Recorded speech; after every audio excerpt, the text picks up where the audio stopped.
Welcome to the final part of the Scratches Rundown on Church Elections, brought to you by Adventist Learning Community of the North American Division. We'll be covering the voting process and all the committees involved in keeping democratic elections truly led by lay members.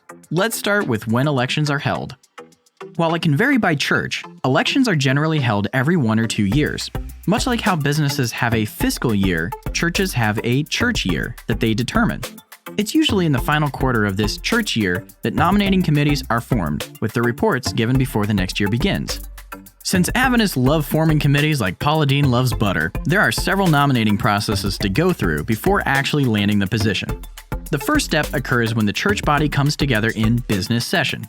Example, business session happens every time a church votes to accept a new member at a baptism. First, members nominate individuals for the organizing committee. The pastor chairs the organizing committee as they nominate individuals and a secretary to the nominating committee. Once voted in by the church, the nominating committee meets to nominate the actual church officers. Then the party planning committee... Oh, wait, that's something else. During the nominating committee's confidential sessions, church members may show up to make suggestions or objections, with committee discussions resuming after they leave the room.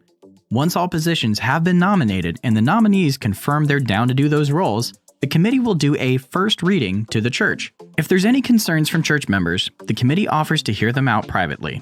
Then, the final committee decisions will be presented with a second reading. If approved by the church, the nominations are official. So, if you want to be a big part of your church's decision-making, start by engaging in the life of your local church now, not just as a stepping stone for a leadership position, but to genuinely be involved and present. Your church needs supportive and responsible leaders, so let your church family know around the fourth quarter that you'd be interested in being nominated and why you'd be a good fit.